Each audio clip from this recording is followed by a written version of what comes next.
Without further ado, from Southern California, San Diego, with the largest organization growing there in all of ASEAN, the one, the only, the incomparable, Mr. Julian Lewis.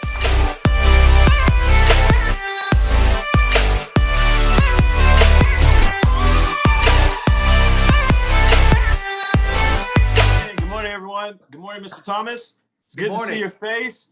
And as always, you're smiling, and I love it. It's so funny. People, it's the question of what came first, the chicken or the egg, happens a lot when it comes to wealth. And I know you know what I'm talking about. And the thing is, it's his energy. It's who he decided to be, and that attracted the wealth.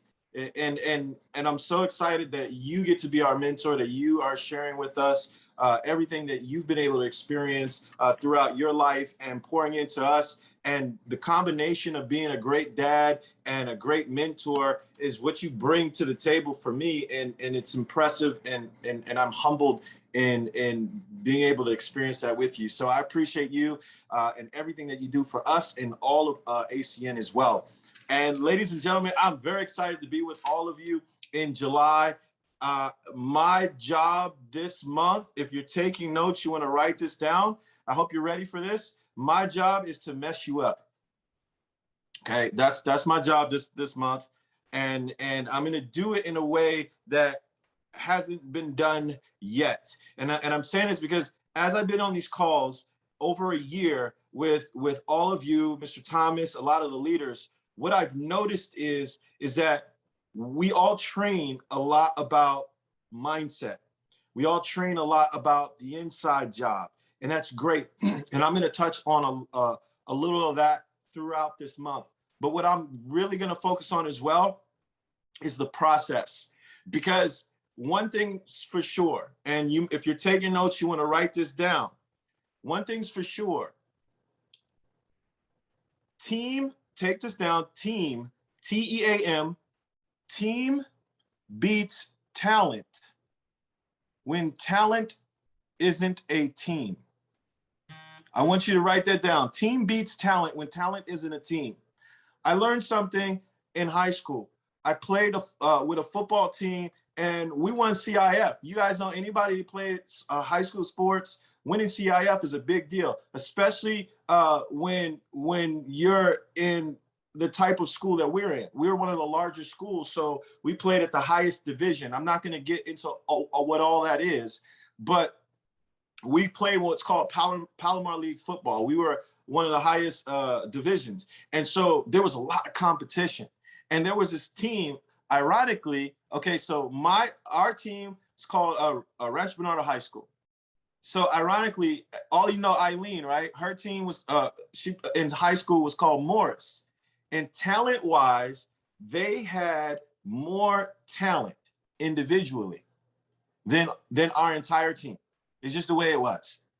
So, but our team was not a group of individuals. Our team had a connection, and we were a real team. We were actually a family.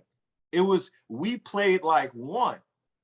And our team destroyed Eileen's high school team. I just had to put that out there. We destroyed them. And if you know anything about San Diego, they were incredible. Everyone knew at that time in the 90s, Morris was insanely good. And then on top of that, when we went to CIF, because we destroyed them in the playoffs, when we went to CIF, we destroyed the favor to win. And they were so frustrated by the win. It was the last game that was played at what was called Jack Murphy Stadium. Some of you don't know what that is. It started to be called Qualcomm Stadium, and now the stadium doesn't even exist. They tore it down because it was so old. That stadium had the largest, get this, the largest parking lot west of the Mississippi. That's how old it was. They didn't even have a parking structure. It was just a huge lot, right? And we won, and they got so frustrated. I'll never forget one of the teammates, Chris Garnier. He was killing. He outside linebacker, or inside linebacker. I'm sorry. He was killing them defensively to the point where one of the linemen afterwards, so frustrated, ran up to him. There was an altercation afterwards. They were so angry because as a team, we destroyed them. But I want to talk to you about that because I'm going to help you to identify leadership, which is a part of a team. One thing I want to do is recommend this book. It's a small read. It's big print. It's huge print. And it is, let me see, how many pages?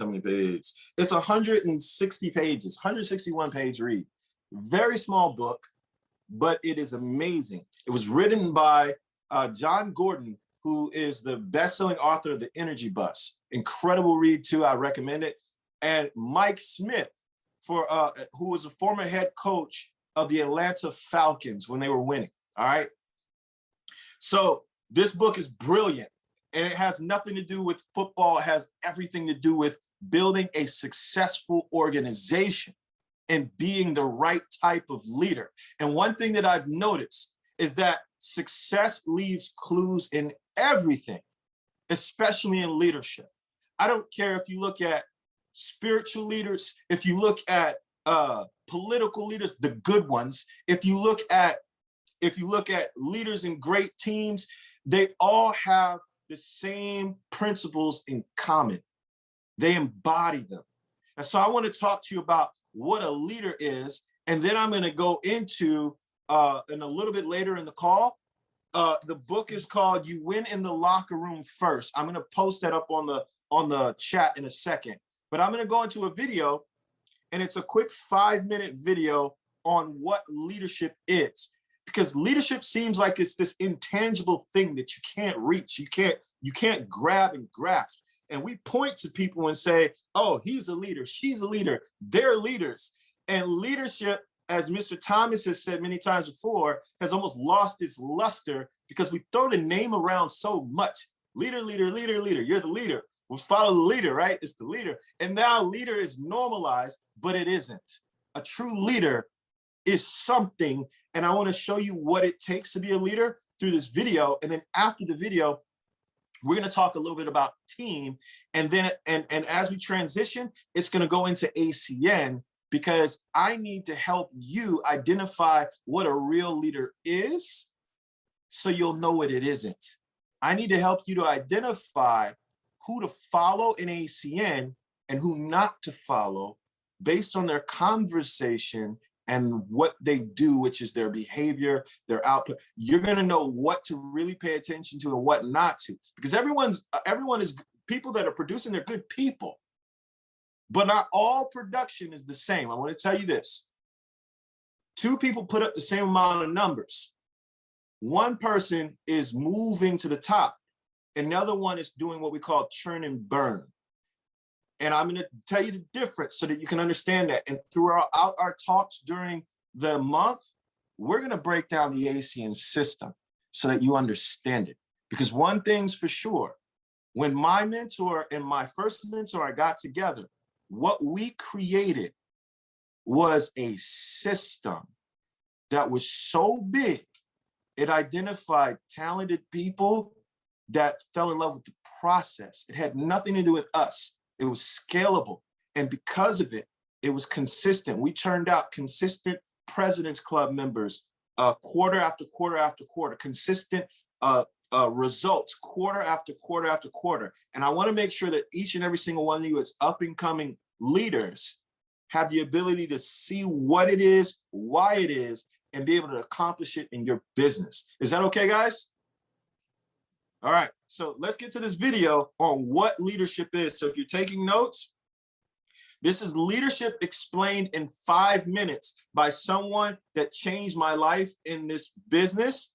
Not because he's in the business, because he spoke about your reason why. And some of you know who he is. His name is Simon Sinek, and he's going to talk and discuss leadership in 5 minutes. So let me bring this up, and then you guys will be able to hear it. And do me a huge favor.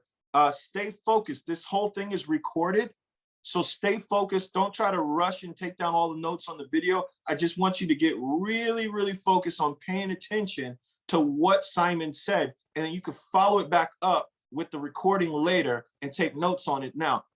But right now, just pay attention to the video. Do you love your wife? Yes. Prove it. Like, what's the metric? Give me the number that helps me know, right? Because when you met her, you didn't love her. Now you love her, right? Tell me the day the love happened. It's an impossible question. But it's not that it doesn't exist, it's that it's much easier to prove over time, right? Leadership is the same thing. It's about transitions. So if you were to go to the gym, it's like exercise, right? If you go to the gym and you work out and you come back and you look in the mirror, you will see nothing. And if you go to the gym the next day and you come back and you look in the mirror, you will see nothing, right?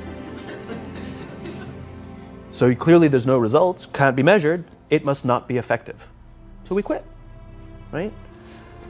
Or if you fundamentally believe that this is the right course of action and you stick with it, like in a relationship, I bought her flowers and I wished her happy birthday, and she doesn't love me. Clearly I'll give up. That's not what happens. If you believe there's something there, you commit yourself to an act of service. You commit yourself to the regime, the exercise. You can screw it up. You can eat chocolate cake one day. You can skip a day or two. You know, it allows for that. But if you stick with it consistently, I'm not exactly sure what day, but I know you'll start getting into shape. I know it.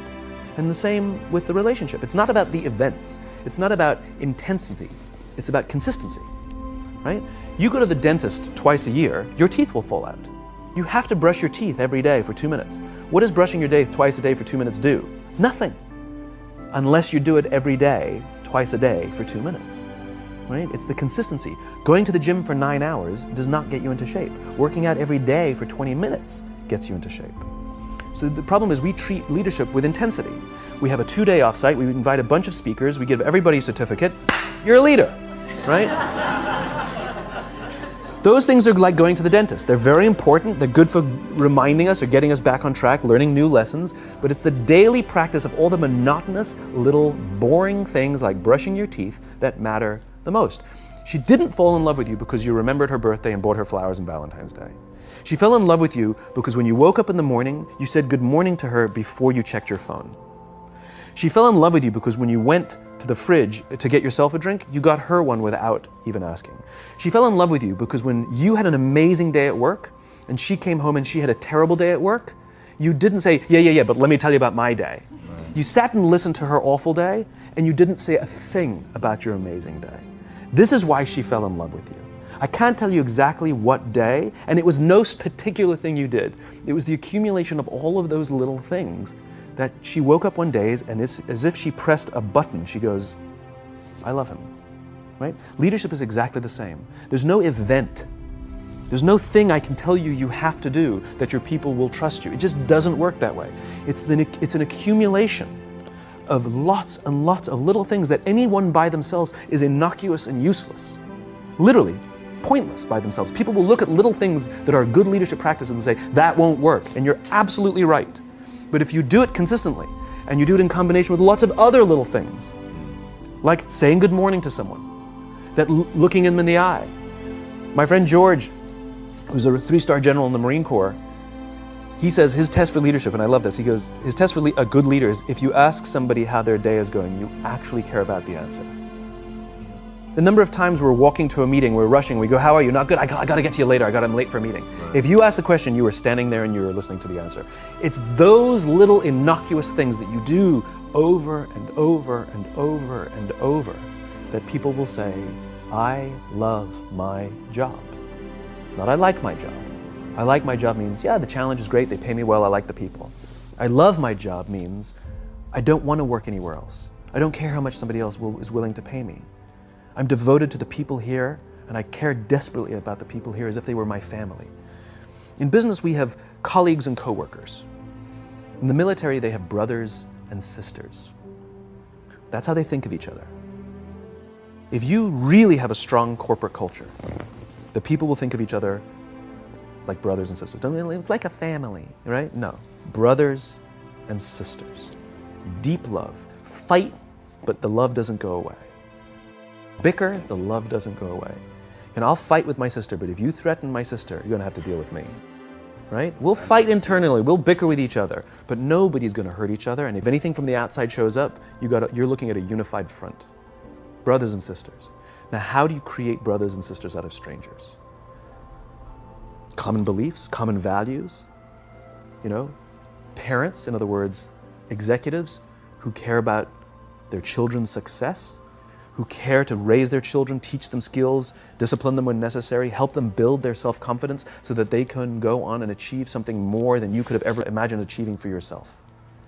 That's leadership. All right. So that's leadership. That's leadership. That's what it is. And people do it. They'll get on these calls and say, you know what? Man, that was a great leadership training. Now I'm a leader. No. That's not what it is. That's like going to the dentist twice a year and not brushing your teeth in between. My father was a dentist, and he'd say all the time, you can eat much candy as you want on Halloween. That's not the issue. The issue is the people that eat candy every single day. And so it really is, anything you're doing or not doing becomes consistent. And when that consistency has the power, to make you or break you. The acts that you're doing consistent, whether it's waking up in the morning inconsistently. Ironically, waking up randomly is a consistent habit.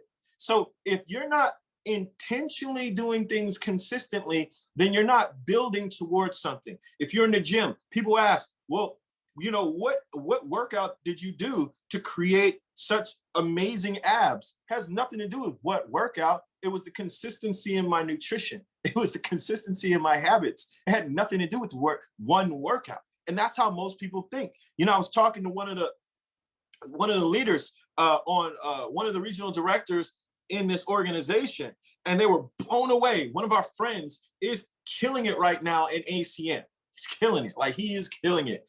And she asked me, well, what is he saying? What is he saying? And I said, no, you're not getting it. He's not saying anything different than what you and I are saying. What he's doing is he's being consistent. He's killing it. He has meetings every single day, right? So I want to talk about some of the things that you identify so that we can understand what good leadership is, so that we can model that behavior on a day-to-day, all right? And in doing so, we can attract success. Also, what a team really is, because remember, he mentioned something that I mentioned in the beginning. The reason why we destroyed that other high school team is we actually looked at each other as brothers. In fact, here's how close the CIF team was. We still are, all of us that have connection are still in contact today because we were truly brothers, all right? And it didn't matter what race, it didn't matter what ethnicity, it was a family, exactly. So the first thing I want to talk about is this. Understand that every team has the same goal. Every team has the same goal. The same goal every single year is to what? To win. That's the goal. So the goal isn't ironically, and this is the part where it's going to mess some people up. The goal isn't the most important thing. Everyone has the goal to win, but not everyone wins. So if the goal was important, is the most important thing, then everyone would win, right? No, yes, it's important to write down goals and everything, but it's not the most important thing. Write this down if you're taking notes. If you focus on the fruit, which is the win is the fruit. If you focus on the fruit and you ignore the root, what is the root? Your system or process. The tree will die. I'm going to say that again. If you focus on the fruit and you ignore the root, the tree will die. You know how many people I've seen in ACN killing it and then they weren't? Like, to the point where they quit. You know why?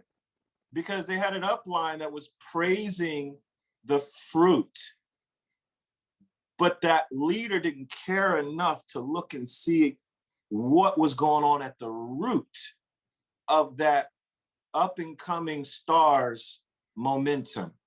I'm going to say that again. That upline didn't care enough to look at the root, their new leader's process, And because they got excited about promoting someone who was winning in their business, that new up and coming leader, with quotation marks, got cocky and thought that they were the deal. And then the deal went away because they were never the deal. They were getting fruit, but it was as a result of an experiment. It wasn't because they had a good process. Okay, so this is so important. I know people that sign up, even when I was brand new. I remember there were people that would sign up, a bunch of people all the time. They were signing up back in the day. Mr. Thomas will tell you, we were bringing in as TCs.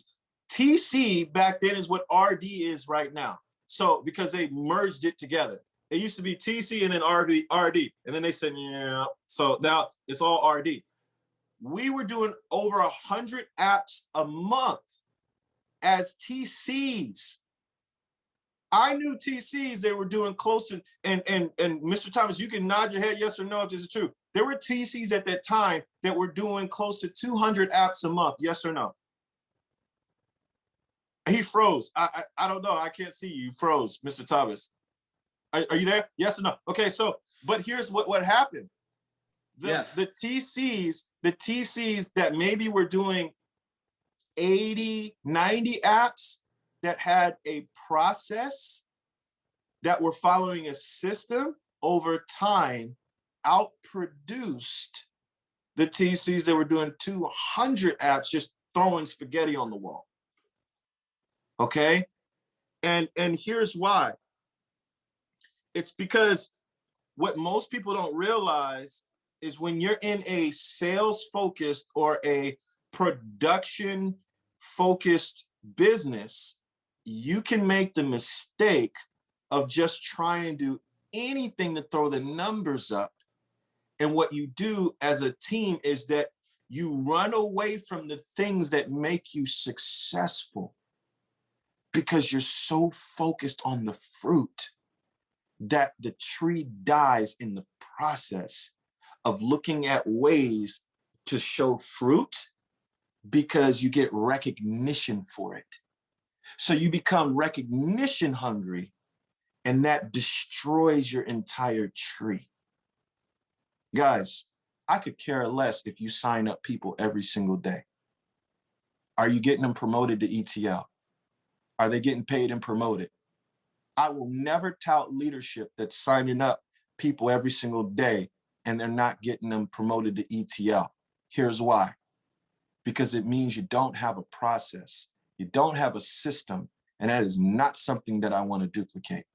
So if your people that join your team as brand new IBOs are not consistently getting to ETL, then you should not be teaching people how to do ACN, because you're just signing up people $200 and $224, and they're in and they're out. No one wants an in and out business unless you have an in and out business, but that's something different. Does that make sense? So why am I telling you this? Because there are certain things that you want to look at when it comes to leadership. So I'm going to give you a list of these things. You want to be humble. Here's the be humble list. Don't think you know it all. See yourself as a lifelong learner who is always seeking ways to learn, grow, and improve. Okay? All right, that's important. Number 2, and remember, this is recorded, so I'm going fast. So don't say, hey, stop. You'll be fine. I promise you'll be fine. See everyone, including your competition. See everyone, listen to this, including your competition, as teachers, and learn from everyone. So when you see that person that's all excited because they're throwing spaghetti on the wall and they're getting a lot of people in, see what they're doing and what they're not doing so that you can learn from it. And don't do that. All right?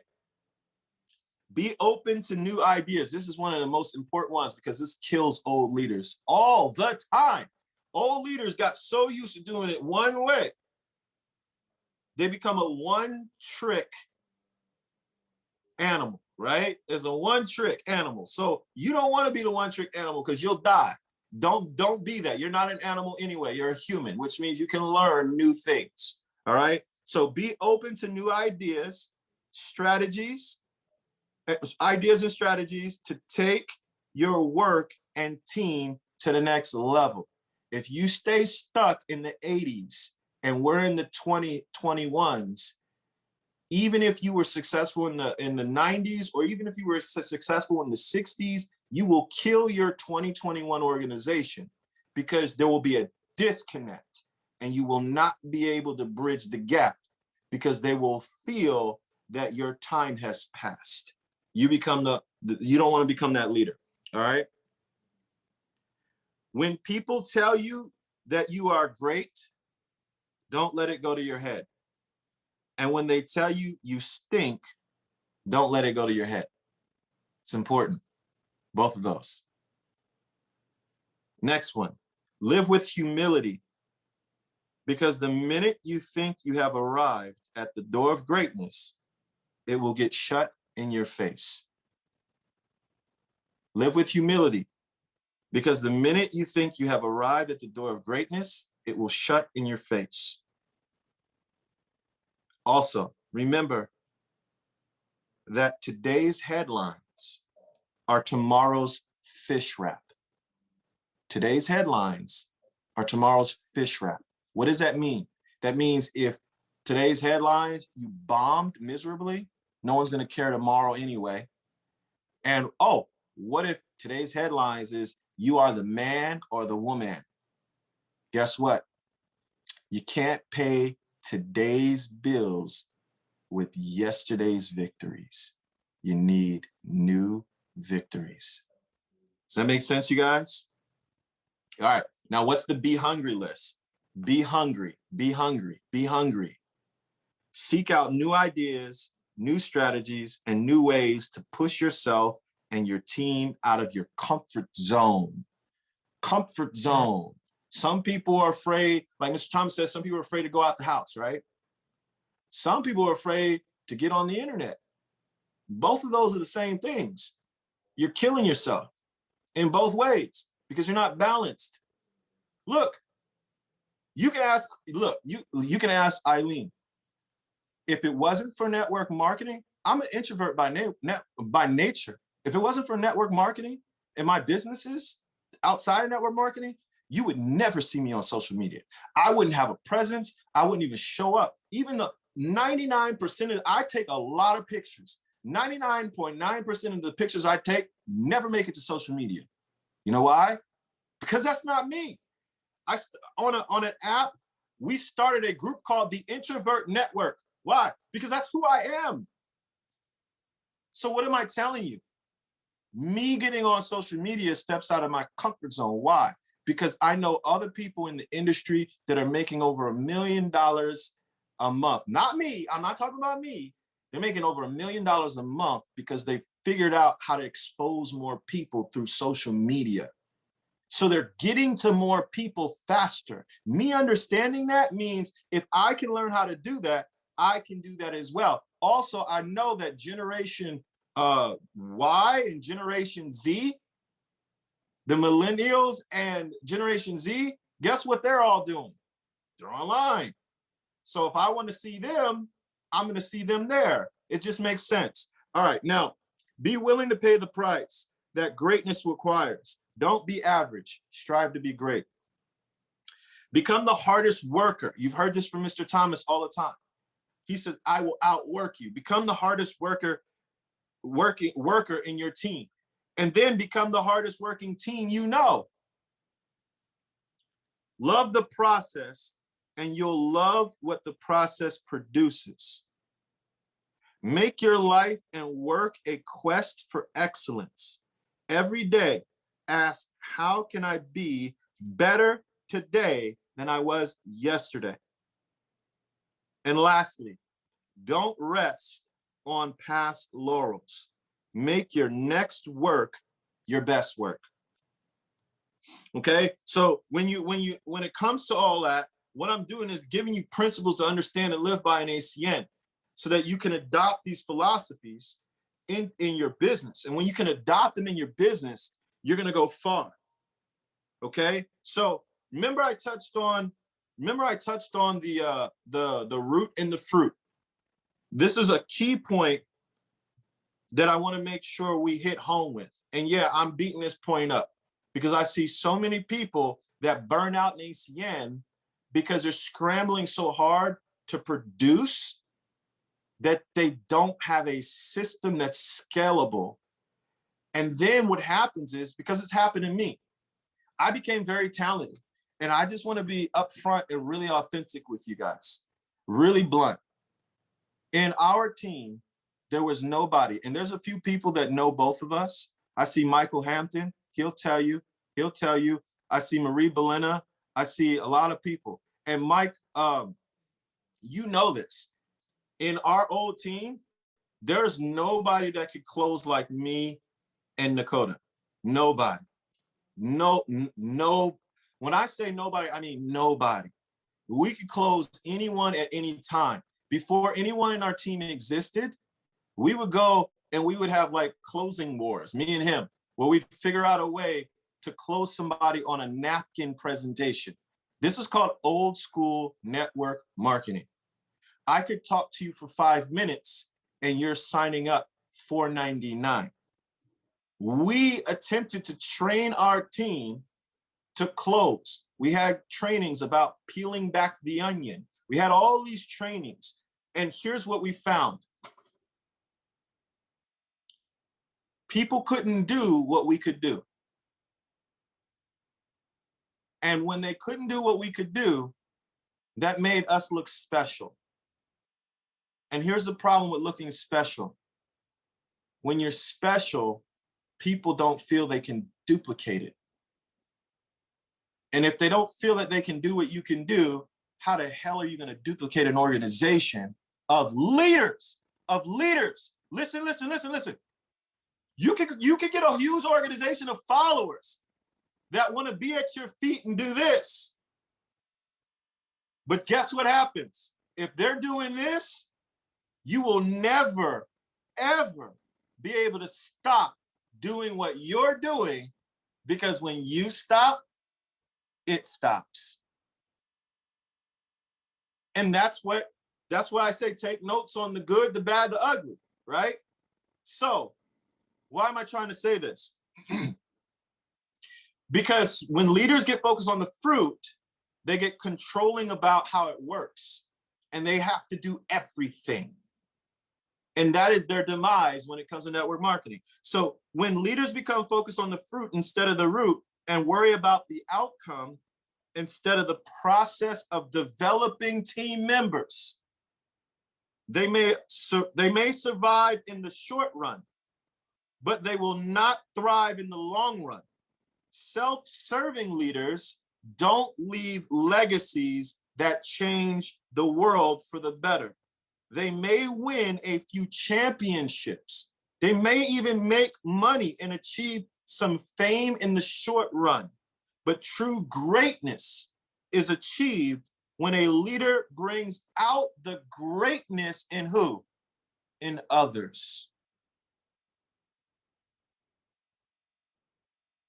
A coach doesn't need to be talked about.